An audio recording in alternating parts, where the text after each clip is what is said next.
பாக்குறவன் பாக்கட்டும், பார்க்கதான் போகட்டும். Video on பண்ணியாச்சு. பார்க்கதான் போட்டல. தப்பா எடுக்காதீங்க மக்களே. இது வந்துட்டு வீடியோ ஆன் பண்ணது எனக்கு தெரியாது. பார்க்கறவன் பார்க்கட்டும். எல்லாரும் பாருங்க, மரியாதை குறையெல்லாம் பேசல. பார்க்கறவன் பார்க்கட்டும். இது கொஞ்சம் பெருசா இருக்குங்க. இன்னைக்கு ஞாயிற்றுக்கிழமை விட்டு நானும் இங்க ரெண்டு பேரும் சமைக்கிறோம். இன்னைக்கு சாம்பாரும் ரைஸ் தொட்டுக்க வெண்டைக்காய் முட்டை ஒரு ஃப்ரை மம்மி ஏதோ சொன்னாங்க. ஓகே, என்ன பண்ணிருக்கான்னா சாம்பார் டிப்ஸ் எல்லாம் வந்துட்டு இவங்க அம்மாட்ட வந்து ஃபோன் பண்ணி கேட்டிருக்கான். பொதுவா வீடியோ கால் பண்ணி அவங்களை 1 மணி நேரம் அந்த வீடியோ கால்ல இருக்க வைப்பான். பட் இன்னைக்கு வந்து அப்படியே விட்டாங்க. பெருசாட்டு இது நம்ம குக்கர்ல போடுறது. குக்கர்ல போடுறது. ஆமா, நாளா வெட்டினா போதும். அப்படியா? இது ஒரு நடுசுவர் விட்டுட்டோம். இது குக்கர்ல போடுறியா? ஓகே ஓகே ஓகே போதும். ஒண்ணு போதுங்களா? இப்ப நான் என்ன எதுக்கு வெட்டிட்டு போனா, இனி அடுத்தது சின்ன சின்னதா பொடிசா வெட்டினீங்கன்னா அடுத்து தாளிப்பு. ஓகே, அதுக்கு முன்னாடி இதை போடணுமா? இதை போடணும்ல? ஆமா, அது எப்படின்னா லைட்டா அலசிட்டு நடுசுல கீராம ஃபுல்லா வெட்டிடுறேன். நேரா வெட்டி அதுக்கு குக்கர்ல போடுவியா? அப்படி. ஆமா, சரி, ரைட். சாம்பார் ரெடி. உப்பு போட்டு பார்த்துட்டோம். நெய் இருக்கலாம் நம்ம வீட்டுல. நெய் இல்ல. நெய் தான் குடங்கடல. ஆமா, அண்ணாமலை இருக்காருல்ல? ஆமா, அவரு என்னாச்சு? அவருக்கு என்ன பிரச்சனை? பிரச்சனை இல்லப்பா, பிரச்சனை இல்ல. அவர் பிஜேபியில இருந்தாரு. எதனால வந்திருப்பாரு? நல்ல மனுஷன் தானே. அது உன் பார்வையில நல்ல மனுஷன். பட் எனக்கு வந்துட்டு டிஃப்ரெண்டான இருக்கு, ஒப்பீனியன் இருக்கு. ஓகே, இப்ப என்ன நடந்திருக்குன்னா, பிஜேபியில இருந்தாரு. அவர் ஐபிஎஸ் தெரியும்ல, ஐபிஎஸ். அவர் ஐபிஎஸ் வந்து அவராட்டு விட்டலையா? ஏதோ பிரச்சனை கேஸ்ல போட்டு சொன்னார். அப்படி சொல்ல.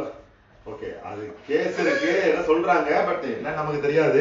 எல்லாரும் பொலிட்டிக்கல்ல வந்துட்டு எல்லா விமர்சனங்கள்லாம் வந்து சொல்லிட்டு தானே இருப்பாங்க.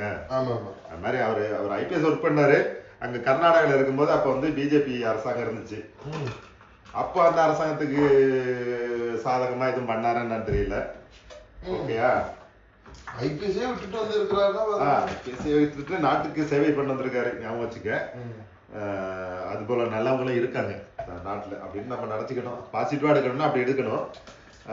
ஆனா அரசியல் வரும்போது எல்லாத்தையும் பார்க்கணும்ல நம்ம. ஆமா, இதுல என்னன்னா, ஓகே ரைட்டா, வந்தாரு. வந்து தமிழ்நாட்டுக்கு வந்து பி த லீடர்ஸ். அதாவது எல்லாரையும் வந்துட்டு ஒரு லீடரா, சாதாரண குடிமக்களையும் ஒரு லீடரா உருவாக்கணும் அப்படிங்கிறது அந்த அமைப்போட நோக்கம். ஒரு என்ஜிஓன்னு வச்சுங்க. என்ஜிஓன்னா மக்களுக்கு நல்லது செய்யறது, இந்த மரம் நடுறது, சுற்றுச்சூழலை பாதுகாக்கிறது, கல்வி அமைப்பை மேம்படுத்துறது அப்படின்னு வெளியில பேரு. பட் உள்ளுக்குள்ள என்ன பண்றாங்கன்னு தெரியாது. பட் அதுதான் பண்றாங்கன்னு நம்புவோம். அதை நடத்திட்டு பேசுவோம். அப்படி எல்லாம் சொல்லிட்டு நல்லதே பேசுவோம். இல்லடா, நம்ம வந்துட்டு டக்குன்னு எல்லாரையும் குற்றம் சொல்லிட முடியாதுல்ல. ஓகே ரைட், இதுதான் அப்படின்னு. பட் என்ன அப்படின்னா, அங்க வந்து கர்நாடகால பிஜேபியோட ஒரு முக்கியமான ஆளு பிஎல் சந்தோஷ்னு. சந்தோஷ் அவர்கிட்ட தான் அவர்கிட்ட தான் நல்ல பழக்கமா இருக்காரு பெங்களூர்ல. அப்படி கழிவுறோம் இதா இருக்காரு. பிஎல் சந்தோஷ்ட நெருக்கமா இருந்திருக்காரு. அப்போ வந்துட்டு அவர் மூலமா பிஜேபியில ஜாயின் பண்றாரு. ஆக்சுவலா பிஜேபியில ஜாயின் பண்ற ஐடியால தான் அவங்க வந்து இது பண்றாங்க, அது ரிசைனே பண்றாங்க. சும்மா ஒரு ஐபிஎஸ் பதவிய ரிசைன் பண்ணிட்டு, அது நான் எளிய குடும்பத்துல இருந்து வந்தேன், விவசாய குடும்பத்துல இருந்து வந்தேன், கஷ்டப்பட்டு படிச்சேன் அப்படின்னு தான் சொல்றவரு. திடீர்னு ஒரு ஐபிஎஸ் பதவியை வந்துட்டு, அதுவும் அவர் தான் வீட்டுக்கு பிரெட் வின்னர்னா அவர் சம்பாதித்துல தான் குடும்பம் ஓடுதுன்னு வச்சுக்க. ஒரு குடும்பம் வந்து முன்னேறி வருது, ஒரு எளிய குடும்பம். எப்படி டக்குன்னு வந்து ரிசைன் பண்ணுவாங்க சொல்லு? இப்ப நம்ம பண்ணுவோமா? இல்ல நானும் பண்ண மாட்டேன். இப்ப யாரா இருந்தாலும் டக்குன்னு வந்து பண்ணிட்டு நீங்க பண்ணுவீங்களா? உடனே சமூகத்துக்கு நல்லது பண்றேன்னு நம்ம என்ன பண்ணுவோம்? அதுல இருந்துகிட்டே என்ன பண்ண முடியும்னு பாப்போம். கரெக்டா? ஏன்னா வீட்டுக்கும் சோறு. ஆமா, நம்ம புள்ள குட்டிகளை படிக்க வைக்கணும், அவங்கள கொண்டு வரணும். அப்படிங்கும்போது திடீர்னு வந்துட்டு நான் ரிசைன் பண்ணிட்டு ஓகே நான் வந்துட்டு சமூக செய்ய போறேன், சேவை செய்ய போறேன் அப்படின்னா பணம் இருந்தா பண்ணலாம். பட் இவரே எளிய குடும்பத்துல பிறந்து வந்தேன் அப்படின்னாரு. அப்படிங்கும்போது அப்படி இருக்கும்போது அப்படியே ஒரு 6 மாசம் இருந்தாருப்பா. எல்லா டிவிலையும் கவரேஜ் பண்ணானுங்க. சும்மா ஆமா ஐபிஎஸ் படிச்சுட்டு ரிசைன் பண்ணிட்டு பிஜேபியில ஜாயின் பண்ணிருக்காரு. இல்ல ரிசைன் பண்ணிட்டு ஒரு அமைப்பு ஆரம்பிச்சிருக்காரு அண்ணாமலை அப்படின்னு. இது எப்போதுமே பிஆர் வேலை பார்ப்பாங்க எல்லா மீடியாவும். என்னன்னா ஒரு பெரிய கட்சி சொல்லும் இவனை ப்ரமோட் பண்ணு அவனை ப்ரமோட் பண்ணுன்னு சொல்லும். உடனே ஒரு இன்டர்வியூ மாதிரி செட் பண்ணுவாங்க. செட் பண்ணி இவரை பத்தி வெளியில புரிய வைப்பாங்க, தெரிய வைப்பாங்க யாரு அப்படின்னு. முதல்ல ஆன் பண்ணாம சுத்தி போயிருக்கு. ஆமா முதல்ல அதை ஆஃப் பண்ணு இந்த வீடியோ கால் வராது. இது நம்ம வீடியோ திறந்து இது திறந்துச்சுலாம் கதவை திறந்துச்சு. இது திறந்தா ஓகே. ஜன்னல் திறந்து அந்த கதையும் திறந்து வச்சிருந்து. அப்படிங்கும் போது என்ன பண்ணுவாங்க, என்ன சொல்லிட்டு இருந்தே மறந்து போச்சு. அந்த இது பார்த்து ஃபர்ஸ்ட் அவரோட பேட்டி எதுல வந்துச்சு அப்படின்னா நேர்காணல் பசுமை விகடன் அப்படின்னு விவசாயம் செய்யறாரு. ஐபிஎஸ் பதவி ராஜினாமா பண்ணிட்டு வந்து விவசாயம் செய்யறாரு, ஆடு வளர்க்கிறார் அப்படின்னு. இந்த ஆடு அண்ணாமலை வந்து நக்கல் பண்ணுவாங்க தெரியுமா? அப்ப இதுக்குதான் இந்த ஆடு வளர்க்குற மாதிரி இந்த ஆடு இருக்குல்ல, இந்த ஆடை வந்துட்டு தூக்கி ஆட்டுக்குட்டியை தூக்கி கழுத்துல போடுவாங்க தெரியுமா? பூர்வீகமாட்டு விவசாயி தான். ஆட்டுக்குட்டி கழுத்துல போட்டு அது ஒரு இன்டர்வியூ வந்துச்சு. அதுதான் கவர் பேஜ்ல வந்துச்சு. அன்று முதல் அவர் வந்து ஆட்டுக்குட்டி அண்ணாமலை என்று அழைக்கப்படுகிறார். அண்ணாமலையா இல்ல ஆடு அண்ணாமலை? ஓகே, அது வந்து நம்ம வந்து அதுல வந்து எனக்கு உடன்பாடு இல்லை அப்படி அழைக்கிறதுல. ஆடு வளர்க்கறது ஒன்றும் பெரிய துரோகம் இல்ல, ஐ மீன் பெரிய குற்றம் இல்ல. ஓகே, எல்லாரும் அவங்கள பேரு சில அழைக்கும் போது இப்ப 200 ரூபா ஊப்பின்னு சொல்றானுங்க பிஜேபி. அதே மாதிரி இவங்க ஆடு அண்ணாமலைங்கிறாங்க. சோ பிஜேபி கேட்டுக்க அப்படி ஒரு அமைப்பு ஆரம்பிச்சு வந்த உடனே அவருக்கு வந்து பிஜேபியில சேர்ந்த உடனே மாநில துணைத் தலைவர். ஒரு பெரிய போஸ்ட் மாநில துணைத் தலைவர். தலைவருக்கு அடுத்த லெவல். எப்போதுமே தலைவரா கொண்டு போகணும்னா துணைத் தலைவர் ஆக்கி அதுக்கப்புறம் தலைவரா கொண்டு போவாங்க.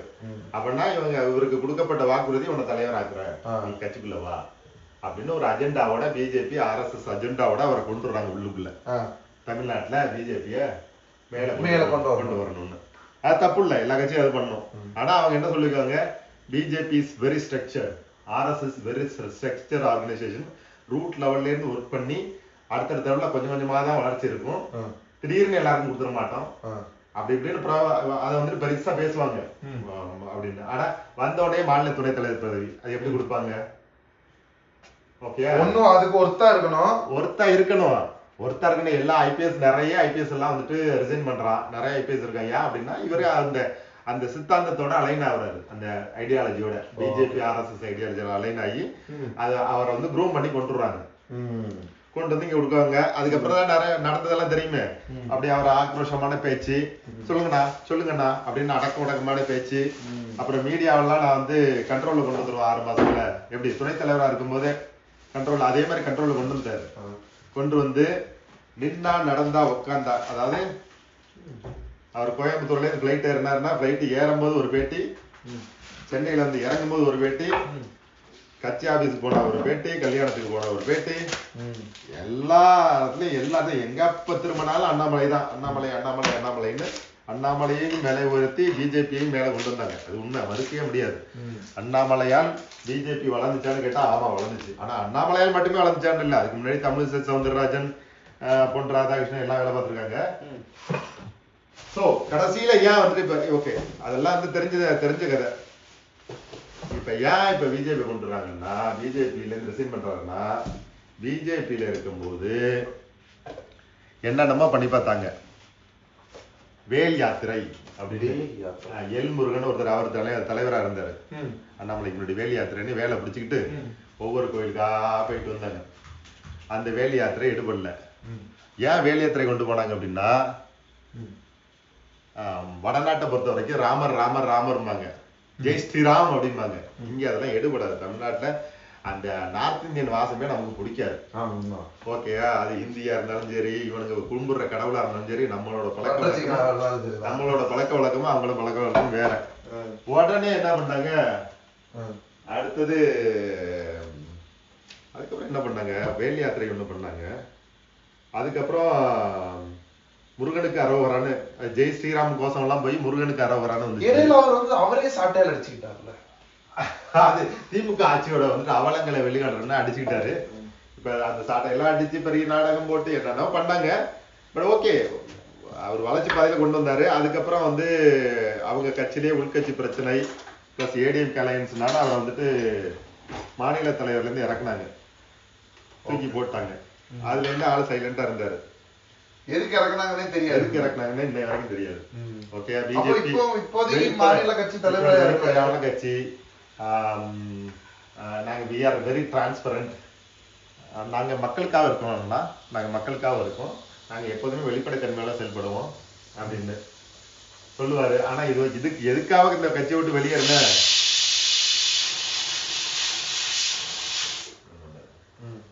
இப்ப தமிழ்நாட்டுல ஒரு விஷயம் என்ன அப்படின்னா, இந்த விஜய் அவர்கள் கட்சி ஆரம்பிச்சு 2 வருஷத்துல முதல்வர் ஆயிட்டாரு. ஸோ நம்ம பிஜேபியில என்னென்னமோ பண்ணி பார்த்தோம், ஒன்றும் நடக்கல. ஸோ இப்போ பிஜேபி சாயம் இல்லாம அண்ணாமலை இறக்கி இப்போ நம்ம ஊர்ல எல்லாம் இந்த கடை வச்சோம்னு வச்சுக்கோங்க, யாராச்சும் கடை வைப்பாங்க. நம்ம தெருவுலயே வந்து நம்ம சொந்தக்காரனே ஒரு கடை வைப்பான். உடனே அதை பார்த்து நம்ம தெருவில் உள்ளவங்கலாம் 4 கடை வைப்பானுங்க. அவன் கடையும் போயிடும், இவன் கடையும் போயிடும். அதே மாதிரி இப்ப இது புதுசா ஒண்ணு வச்சானுங்களே, இல்ல அது காக்ரோச் ஜனதா பார்ட்டி இல்ல, இந்த நாட்டு சர்க்கரையா இந்த காபி, அது என்ன கும்பகோணம் டிகிரி காபின்னு ஒண்ணு வச்சாங்க. அது உலகம் ஃபுல்லா அதாவது எல்லா ஹைவேலையும் ஓபன் பண்ணாங்க. அதுக்கப்புறம் இந்த கருப்பட்டி காபி.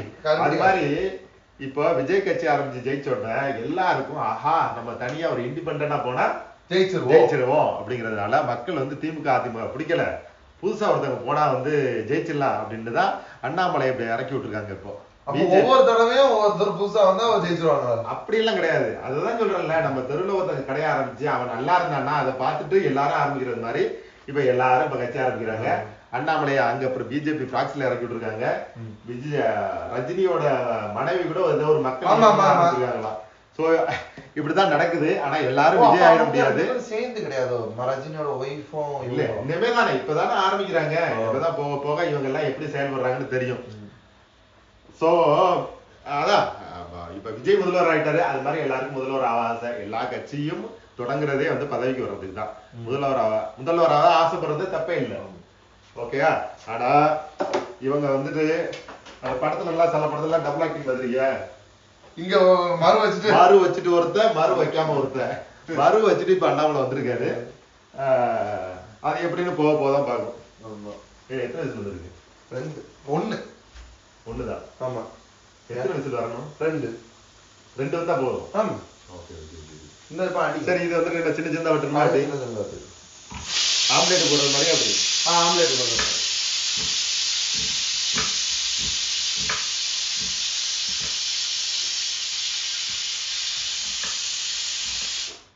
முடிஞ்சு. இனி போட்டு தாளிச்சா ரைஸ் வேகணும். இதுல கான்சென்ட்ரேட் பண்ணல வெங்காயம் வெட்டுறேன். நேற்று இது வந்துட்டு நம்ம மேன்செஸ்டர்ல நம்ம சேல் இருக்குல்ல, ஆமா சேல்ல கைரளி அப்படின்னு ஒரு கேரளா கடை இருக்கு. ப்ரொமோஷன் எங்க காசு கொடுக்குறாங்க, நம்ம வச்சிருக்க 1000 சப்ஸ்கிரைபருக்கு காசா கொடுப்பாங்க. இல்ல நான் சொல்றேன், இது வரைக்கும் போனதில்ல. அவங்க ஆரம்பிச்சு 4-5 வருஷம் ஆச்சா. கைரளி ரொம்ப பெரிய கடையா தான் இருக்கு. நீங்க போய் அந்த நீட்டா இருந்துச்சா? இல்ல நல்லா இருந்துச்சு, பெருசா இருந்துச்சு, நல்லா இருந்துச்சு கைரளின்னு. நம்ம இந்த பிஎன்ஜின்னு ஒண்ணு போனோம் திருப்போம் தெரியுமா, ஆல்ட்ரிங்கம்ல சிம்பர்லில இருக்கு. ஆமா, அந்த அளவுக்கு இருக்கும். Okay okay. அந்த இது பக்கத்துல எங்க தெரியுமா, பேலஸ் ஒன்று ஒரு கேரளா ரெஸ்டாரண்ட் இருக்கு பாரு. ஆமா, அதுக்கு ஆப்போசிட்ல அப்படியே. Okay okay. நம்ம என்ன பேச, நம்ம ஒரு தடவை போனோம் அந்த கடைக்கு. பேலஸோக்கு போயிருக்கோம், ஆப்போசிட்ல கைரளிக்கு போனோம். எது பேசுறோம்? இப்போ வந்துட்டு இப்ப அடுத்து என்ன பண்ண போற? இப்ப வந்துட்டு சாம்பார் வந்து வதக்க போறியா? ஆமா, சாம்பார்ல இதுல பண்ண நெய், எண்ணெய், நெய், கடுகு, வெந்தயம், அடுத்து வெங்காயம், மிளகாய், இந்த 2 இது போதும் இல்ல? இதை வெட்டி வைக்கணுமா? அது என்ன பண்றதுக்கு, அது ஃப்ரை நீங்க பண்ணிருக்கேன். அத ஃப்ரை பண்ணிரீங்கல்ல. இந்த மிளகா அதே ஓகே. பூண்டு, அரிசி பச்சை மிளகாய், அரிசி அரிசியா வேகணும். ஆமா வேணும். இது வேகணும். இது வந்து சவுண்ட் இறங்கணும், ஆவி எல்லாம் போகணும். அங்க வச்சிருப்பா. போன் வெடிச்சிட்டு இங்கே வச்சிரு. வெடிச்சுன்னா போனுது. லைட்டா ரெண்டு கொத்து கருவேப்பிலை எடுத்து கழுவி தரோம். இது போட்டியாண்டா, கத்திரிக்காய் போட்டியாண்டா? ஆமா. அப்படின்னா மத்தபடினா நம்ம வந்து இனி இதை வந்து இதுல போட்டு வேக வைக்கணும். தண்ணி ஊத்தி அந்த பருப்பை போட்டு, இது ஈஸி. 2 விசில் போட்டு எடுத்துட்டு அதுக்கப்புறம் இனி மசாலா எல்லாம் போட்டு கிண்டி எடுத்துட்டோம்னா முடிஞ்சிடும். அப்படி இல்ல நம்ம வந்து சாதாரணமா ட்ரெடிஷனலா பண்றது எப்படின்னா, தண்ணிய வந்து ஊத்தி பருப்பை வந்து குக்கர்ல வச்சு இதுல தண்ணி, இந்த கடாயில தண்ணி ஊத்தி இதெல்லாம் வேக வைப்பாங்க. இது குக்கர்ல அதோட சேர்த்து வேக வச்சுட்டா ஈஸி ஆயிடும் நம்மளுக்கு. இவ்வளவு தூரம் பாக்குறீங்களா என்னன்னு தெரியல, சும்மா ஜாலியா சமைச்சிட்டு இருக்கோம் சண்டே அன்னைக்கு. இப்போ பாத்தீங்க அப்படின்னா அடுத்ததான் வந்து வெண்டைக்காய் பண்ண போறோம். வெண்டைக்காய் ஓகே. நான் கொஞ்ச நாளா வந்து தாவேக்காவுக்கு ஆதரவா வீடியோ போடுறேன் அப்படின்ட்டு என்னையும் தற்கொலைகள் பட்டியலில் சேர்த்துருப்பாங்க. அதனால வந்துட்டு தற்கொலையிலேருந்துட்டு நம்ம மூளையெல்லாம் வளர்த்துக்கிறதுக்கு நான் வெண்டைக்காய் சாப்பிட்றேன். ஓகே, இவ்வளவு தூரம் நானும் யோசிக்கல. இல்ல நம்ம டிஎம்கே விமர்சிச்சாலே நம்ம தற்கொலை ஆயிடும். டிஎம்கே ஆதரிச்சு பேசணும்னா ஜீனியஸ் ஆயிருக்கும். ஜென்சி நீடா, ஜென்சி கிட்ஸ் எல்லாம் நீ. ஓகே, நமக்கு என்ன ஜென்சி கிட்ஸ். ஆனா ஜென்சி கிட்ஸ்னு ஒரு மீட்டிங் போட்டாங்க. அதுல பாத்தீங்கன்னா பாதி பேர் ஒரு ஒரு ஃப்ரண்ட் ரோல உட்காந்து ஒரு 4-5 ரோல வெறும் 50 வயசு 60 வயசு உள்ள ஆளுங்கலாம். கேட்டா ஜென்சி கிட்ஸ் அப்படியே மண்டபம் ஃபுல்லா ஆளுங்க இருந்துச்சு. நாங்க 4 பேர் தான் சேர்ந்தோம். ஆனா வந்து இவ்வளவு பேரு அது சேர காரணம் என்ன? முதல்ல சும்மா ஒரு கட்சி மீட்டிங் அப்படி இல்ல, அப்போ எங்கள்கிட்ட இவ்வளவு பேர் இருக்காங்க அப்படின்னு காணிக்கிறதுக்கா அப்படின்னு சொல்லிக்கலாம். எங்கள்கிட்டயும் இளைஞர் கூட்டம் இருக்கு, கூட்டம் இருக்கு. திமுக என்பது வந்து வெறும் பூர்வீக 30-40 வயசு உள்ளவங்க மட்டும் கிடையாது, 20 வயசுலயே இருக்காங்க, 18 வயசுலயே இருக்காங்க அப்படின்னு காட்டுறதுக்கு. அது தப்பு கிடையாது. அவங்க 4 பேர் சேர்ந்தோம் 4000 பேர் ஆயிட்டோம் அப்படின்னு. அதாவது என்னன்னா திமுக என்ன நினைக்குதுன்னா, இன்ஸ்டால ரீல் போட்டே ஜெயிச்சிட்டாங்க. இன்ஸ்டா கட்சி, ரீல்ஸ் கட்சி. அதனால ஜென்சிக்கெல்லாம் நம்மள பிடிக்கல, நம்ம வந்து பழைய முறையில வந்துட்டு ஆட்சி இது பண்ணிட்டு இருக்கோம், கட்சி நடத்துறோம். அதனால நம்ம மேல ஒரு வெறுப்பு இருக்கு. ஓகே, அதனால நம்ம ஜென்சி எல்லாம் நம்ம இருக்கிறது மாதிரி காட்டுவோம் அப்படின்ட்டு வந்துட்டு அதுக்காக அதே மாதிரி நிறைய பேர் சொல்றாங்க தெரியுமா. நிறைய 2-3 வீடியோ இன்ஸ்டால தான் பார்த்தேன்.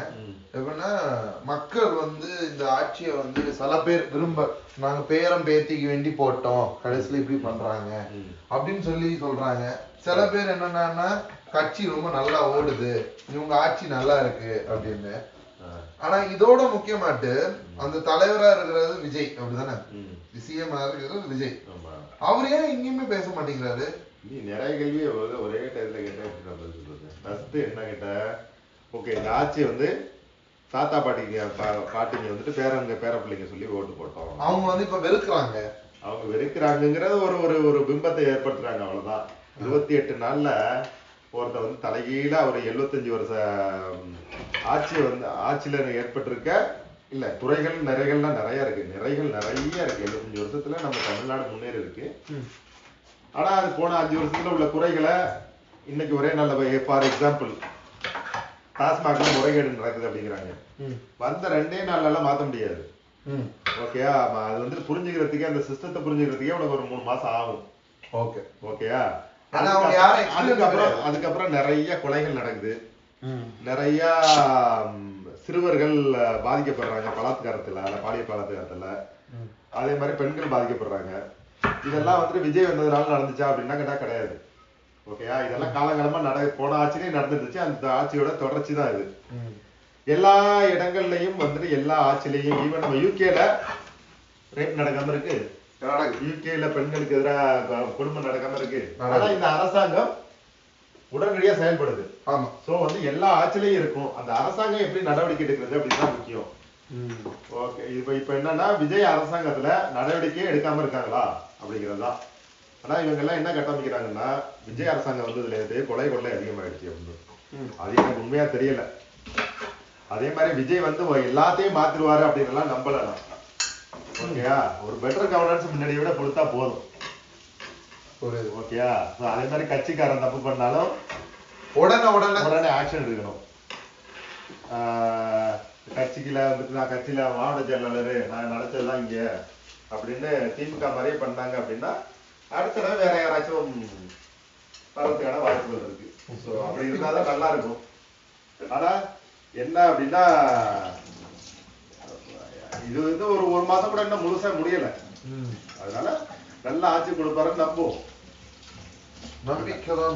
இப்ப நான்லாம் வந்து திமுகவுக்கு ஆதரவா தானே பேசிட்டு இருந்தேன். திமுக காரன் தானே, திமுக குடும்பம் தான் நம்ம குடும்பம்.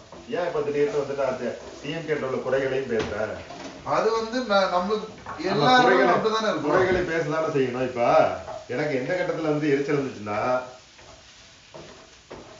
என்னமோ வந்துட்டு விஜய் வந்து தற்கூரி போலவும் விஜய் கட்சியினர்கள் எல்லாம் தற்கூரி போலவும் இவங்க மட்டும்தான் அறிவுஜீவி போலவும் 108 எம்எல்ஏ சீட்டு ஜெயிச்ச விஜய் கட்சி, அதுவும் பெர்சன்டேஜ் வைஸ் 35% மேல, எல்லார கட்சியோட மேல ஓட்டு, அவங்கள ஆட்சி அமைக்க விடாம பேக்ரவுண்ட்ல டீலிங் பேசி ஏடிஎம்கே டிஎம்கேயும் பண்ணாங்க இல்லையா?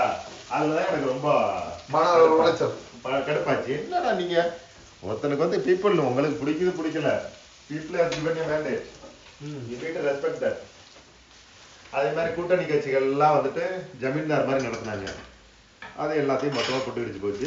இப்ப நம்ம குறைகளை திமுக குறைகளை பேச ஆரம்பிச்சா நம்ம வந்துட்டு இப்போ தற்கொலை ஆயிடுவோம். இப்போ நம்ம இல்ல நான் பேசுவேன், நீதான் வந்து பேசுறது இல்ல. ரத்தத்திலே ரத்தத்தை வெட்டினா டிஎம்கே டிஎம்கேன்னு வரும். நாட்டின் நரம்பு சதை எல்லாம் வந்து டிஎம்கே டிஎம்கே டிஎம்கே எப்படி டிவிக்கேன்னு வர்றது மாதிரி. நம்மளும் வந்துட்டு பைத்தியக்காரத்தனமா ஏதோ பேசிட்டு இருக்கோம். இது வரைக்கும் யாராச்சும் பார்த்துட்டு இருந்தீங்க, இவ்வளவு நேரம் உங்களுக்கு பொறுமை இருக்கு, பார்த்த பொறுமை இருக்குன்னா லைக் போடுங்க, அப்படியே கமெண்ட் போடுங்களேன். நான் இவ்வளவு நேரம் பார்த்தேன், நீங்க பண்ண பைத்தியக்காரத்தனமா பார்த்துட்டு இருந்தேன். நம்ம பேனர் இருக்குல்ல, குக்கு பாலிடிக்ஸ்னு தெரியுமா? பாலிடிக்ஸ் இது என்ன நல்ல தலைப்பு சொல்லுங்களேன், நீங்களே சொல்லுங்க. மக்கள்கிட்ட கேட்போமே, மக்கள் தான் வந்து நிறைய சிந்தனைகள் வரும் இல்லையா நம்ம ரெண்டு பேரும் பேசிட்டு இருக்கிறத விட. குக்கிங் த பாலிடிக்ஸ் அப்படி சொல்ல முடியாது. Whistle with politics. விசில் பாருங்க, விசில் அடிக்குது பாருங்க. எத்தனை விசில்? 2 விசில். அப்ப அடுத்த 5 வருஷமா விசில் தான். ஆமா, ஒருத்தங்க வந்து ஆனாலும் இனி அந்த படம் வரவே இல்லை பத்தியெல்லாம். சூரியன் உதிக்கிறதோ இல்லையோ, இலை மலர்கிறதோ இல்லையோ, தாமரை உதித்தே சரி தாமரை மலர்ந்தே தீரும் அப்படின்னாங்க. அவங்களையும் தோக்கடிச்சிட்டாங்க. யாரு? தமிழிசை சவுந்தரராஜன். ஓ, அவங்க வந்து இது பிஜேபி தான். ஆமா, அவங்க வந்து எம்பில இருந்து விஜய் இது கவர்னர் ஆகி ரிசைன் பண்ணிட்டு அப்புறம் எம்பிக்கு போட்டி போட்டு அதுலயும் தோத்து, எம்எல்ஏக்கு போட்டி போட்டு அதுலயும் தோத்து.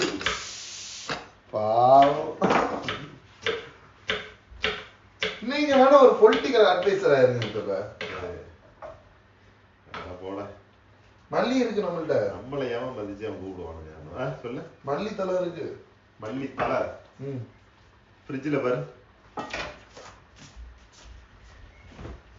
இருக்கணும். ஆனா வந்துட்டு ரொம்ப பழசா இருக்கும். ஓகேதான். ரொம்ப பழசு இருக்கு. ரொம்ப பழசு தூக்கி போட்டு தூக்கி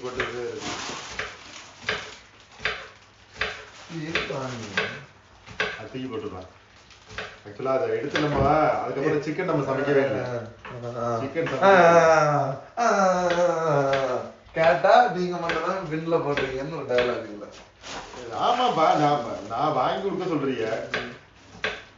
ஃப்ரிட்ஜில் ஒன்றும் இல்லைன்னா போய் அங்கே வாங்கிட்டு வா, இங்கே வாங்கிட்டு வா, காய்கறியே இல்லை, என்ன சமைக்கிறது தெரியல அப்படின்னு வாங்கி அதை வச்சா 4 நாள்ல அப்புறம் குப்பையில தூக்கி போடுது.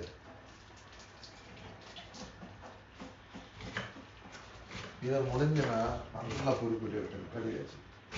இப்போ உடனே வேணுமா அது? இல்லை கொஞ்சம் லேட்டா அரிசி இது வெந்துட்டா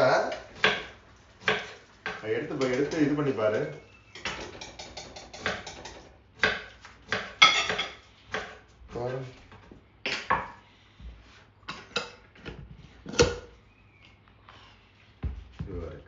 கிரிஞ்சா சொல்லுமா? அல்ல மக்களே, இதை வந்துட்டான்னு பாருங்க.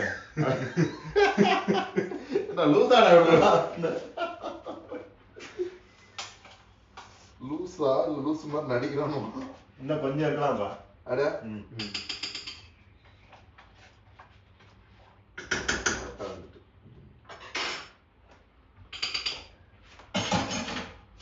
சரி, இதை வந்து ஃபுல்லா வந்து வெண்டைக்காய் சாப்பிடுவோம். வெண்டைக்காய் பச்சையா அதை நான் பாக்ஸில் போட்டு வைக்கிறேன்.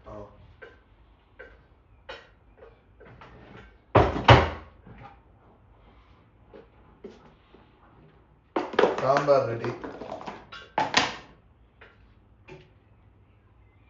டிவிகே காரனா இருக்கும், நீங்க டிஎம்கே மாற, தற்கொலையில இருந்து ஜீனியஸ் ஆக மாற வெண்டைக்காய் சாப்பிடுங்க.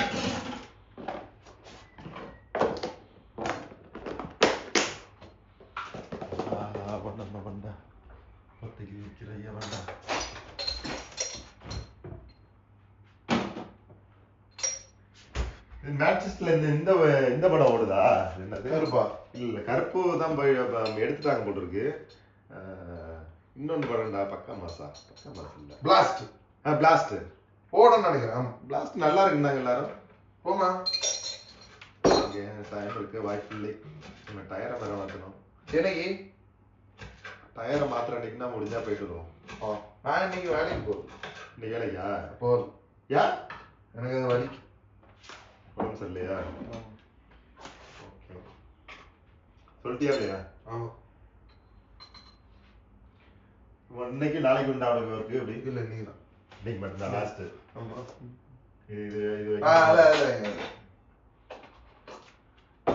இதுக்கு வெட்டணும், இது வெட்டணும்ல. இது லாஸ்ட்ல கூட்டிட்டு வந்தாங்க, இல்லைன்னா நீங்க சமைச்சதுக்கு. ஆமா, கூட்டிட்டு சமைக்கவே வேண்டாம், நீங்க சமைக்கவே வேண்டாம், அந்த கிச்சனை நாசம் பண்ண வேண்டாம் சொல்றோம்.